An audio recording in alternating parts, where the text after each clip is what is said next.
Bonjour les guerrières de l'Éternel, j'espère que vous allez bien. Je suis ravie de vous retrouver dans cette nouvelle vidéo de la série que j'ai intitulée « Quelle guerrière de l'Éternel es-tu » J'espère que vous avez apprécié les deux précédentes vidéos. À présent, je vous invite à vous asseoir confortablement car le Seigneur a beaucoup de choses à nous dire à travers l'histoire des deux personnages que nous allons étudier aujourd'hui, à savoir Ruth et Naomi. Pour celles qui ne connaissent pas cette histoire, je vais résumer rapidement. L'histoire commence avec un homme de la tribu de Juda qui vivait à Bethléem, appelé Elimelech. Il avait une femme appelée Naomi. Ils avaient 2 fils. Ils ont un jour décidé d'immigrer dans la région de Moab parce qu'à Juda, il y avait une grosse famine. Ils se sont donc installés à Moab, mais malheureusement, une fois à Moab, Elimelech est décédé et après sa mort, ses 2 fils ont épousé chacun une Moabite, dont l'un a épousé la fameuse Ruth. Quelque temps après, ces 2 garçons également sont décédés et Naomi s'est retrouvée veuve, ayant perdu son époux et ses 2 fils. Elle a donc décidé de rentrer chez elle à Bethléem. Et avant de partir, elle a demandé à ses 2 belles-filles, Ruth et Orpa, de retourner chacune dans leur famille plutôt, parce qu'elle leur disait qu'elle n'avait plus de fils à leur donner. Et étant jeune fille, elle souhaitait qu'elle puisse se remarier. Donc Orpa a accepté, elle est repartie vers sa famille, mais par contre Ruth a vraiment refusé d'abandonner Naomi. Et si on lit au chapitre 1, à partir du verset 15, on peut lire que Naomi dit à Ruth: « Voici, ta belle-sœur est retournée vers son peuple et vers ses dieux. Retourne comme ta belle-sœur. » Ruth répondit: « Ne me presse pas de te laisser, de retourner loin de toi. Où tu iras, j'irai. Où tu demeureras, je demeurerai. Ton peuple sera mon peuple et ton Dieu sera mon Dieu. Où tu mourras, je mourrai et j'y serai enterré. Que l'Éternel me traite dans toute sa rigueur, si autre chose que la mort vienne à me séparer de toi. » Donc finalement, Naomi a accepté que Ruth la suive jusqu'à Bethléem, sa ville d'origine. Donc elles sont toutes les 2 arrivées à Bethléem, mais elles étaient vraiment très pauvres.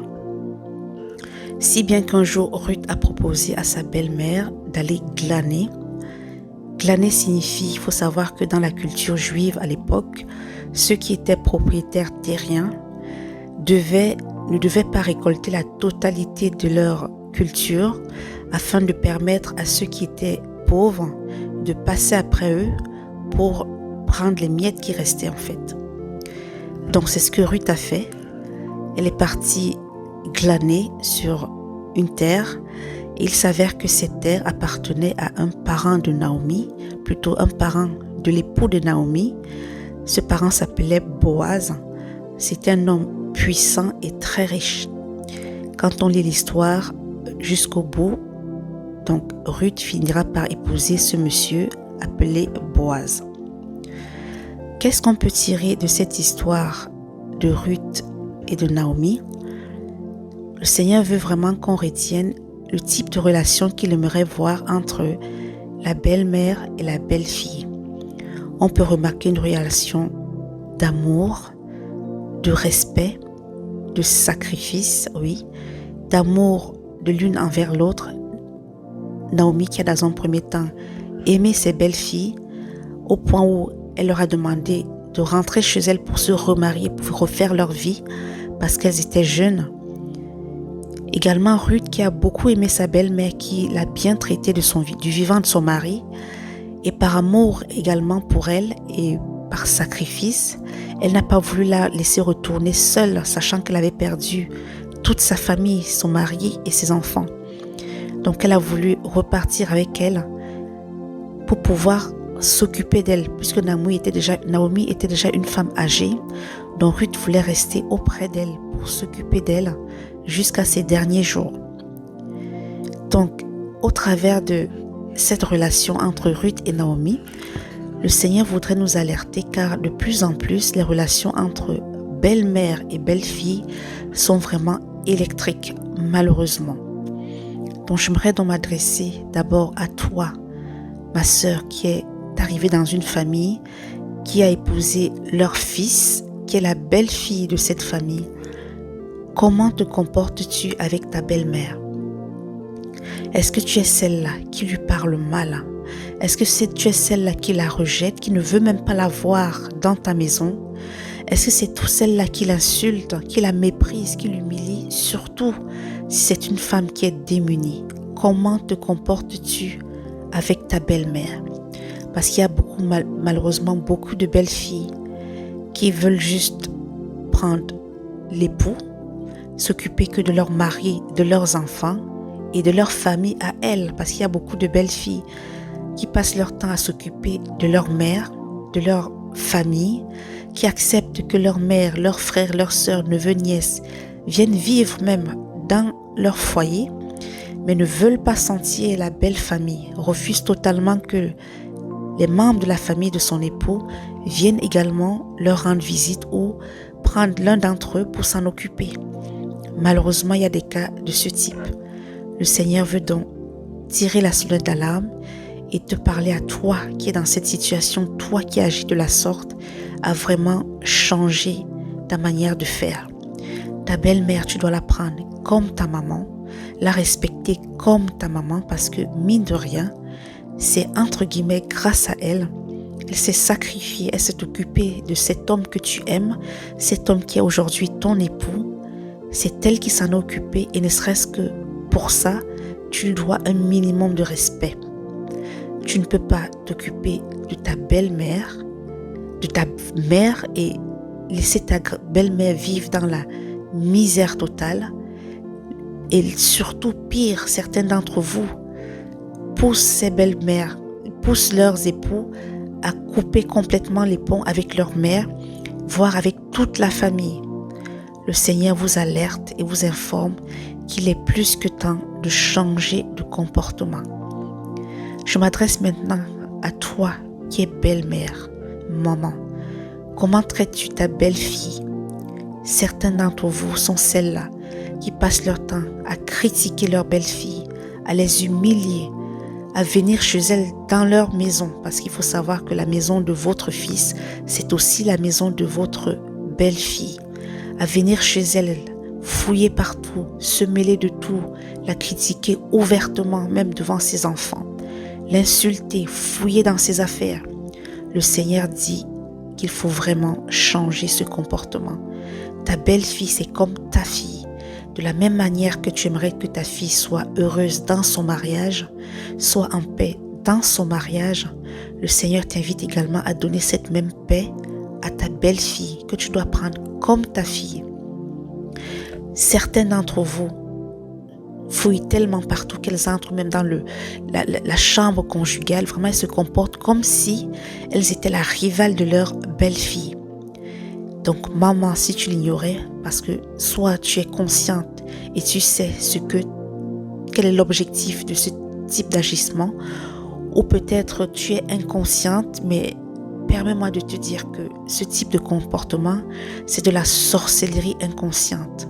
Ça veut dire que tu laisses l'ennemi t'utiliser, tu laisses le diable t'utiliser pour pourrir la vie non seulement de ton fils, parce que malheureusement, c'est ton fils qui en souffre, il se retrouve entre le marteau et l'enclume, il aime sa maman, il aime son épouse, il se retrouve dans un conflit entre vous deux et il ne sait plus trop à quel sens se vouer. Donc maman, toi qui m'écoutes, qui est ce type de belle-mère, qui maltraite sa belle-fille, qui lui pourrit la vie, le Seigneur t'invite vraiment à changer, à prendre cette fille, même s'il y a certaines choses qu'elle ne sait pas faire, montre-lui, parce que elle vient d'une famille, elle n'a pas reçu la même éducation, Certaines n'ont pas appris à faire comme toi tu aimerais qu'elles fassent pour ton fils et qui ont même parfois pour certaines la volonté de le faire. Mais toi, tu es juste dans la critique, tu ne cherches même pas à lui montrer comment faire ou qu'elle te demande comment faire, tu l'insultes. Le Seigneur vraiment t'alerte et te demande vraiment de changer. Donc, le Seigneur invite vraiment les belles-mères et les belles-filles à vraiment revoir leur comportement, revoir leurs relations afin vraiment qu'elles puissent vivre l'une et l'autre dans la paix, dans le respect, dans l'amour et surtout que chacune garde sa place. Parce que chacune a sa place, mais les conflits viennent souvent quand l'une ou l'autre franchit les limites. Je ne peux pas terminer cet enseignement sans évoquer un phénomène qui est très récurrent en Afrique, dans la communauté africaine. Je dis bien en Afrique parce qu'en Europe, tout est tellement réglementé qu'on ne trouve pas ce type de comportement. Je parle de la situation qui survient quand le fils s'en va. Quand il y a le décès du fils, souvent la belle famille se rue sur la belle-fille, s'accapare des biens qu'elle a accumulés toute sa vie avec son époux, dilapide leurs biens, confisque les biens qui reviennent à cette belle-fille et à ses enfants et se partage les biens sans rien leur laisser. Le Seigneur également vous alerte par rapport à cela. Beaucoup de belles filles se sont retrouvées démunies comme ça, rejetées parce que certaines sont même chassées, elles et leurs enfants, la belle famille qui refuse de les voir, qui ne veulent même plus avoir affaire à elles et les dépouille de tous les biens qu'elle a construits, qu'elle a accumulés avec son mari. Le Seigneur également vous alerte et vous invite vraiment à changer cette attitude. Certaines belles filles souhaitent rester dans la belle famille malgré le décès de leur époux, mais elles sont rejetées, dépouillées, et le pire dans tout ça, c'est que non seulement elles sont dépouillées, mais la belle famille, que ce soit les belles-sœurs, les oncles, les beaux-fils, enfin les beaux-frères, ne l'aident même pas à s'occuper des enfants que leur frère a laissés. Et le comble dans tout ça, c'est que parfois du vivant du frère, c'est lui qui s'est occupé de ses frères et de ses sœurs, qui maltraite sa veuve aujourd'hui. Donc le Seigneur vous parle à vous tous qui est dans cette situation, qu'il maltraitait les veuves. Il vous alerte et vous invite à changer d'attitude. D'un autre côté également, certaines belles filles, bien qu'elles n'ont pas été maltraitées par la belle famille, décident d'abandonner cette belle famille, de porter leurs enfants et de repartir chez elles. Là aussi, le Seigneur tire la sonnette d'alarme à vous, mesdames, qui êtes belles filles et qui décidez de couper les ponts avec votre belle famille et de les priver de leurs enfants, des enfants que leur frère a laissés. Il vous prie en fait de revenir à la raison et vraiment de changer d'attitude. Donc que ce soit de l'un ou de l'autre des côtés, le Seigneur tire la sonnette d'alarme et demande à ce que des relations entre belle-fille et belle-mère, entre belle-famille et belle-fille, vraiment se stabilisent, s'apaisent, parce qu'il y a beaucoup de conflits de ce type dans les familles africaines. J'insiste bien africaines parce qu'en Europe, tout est tellement réglementé dans un testament. Il est clair que quand le mari décède, c'est la femme et ses enfants qui héritent. Quand bien même la belle famille ne veut plus voir de cette femme, ou si la femme ne veut plus voir de la belle famille, il n'y a pas ce côté dépouillement, vol, si je peux dire ainsi, parce que c'est concrètement du vol. Et malheureusement, je ne sais pas pourquoi cette situation s'amplifie en Afrique. Il y a beaucoup dans les réseaux, beaucoup qui se plaignent, beaucoup qui se retrouvent démunis, abandonnés, lâchés par leur belle famille.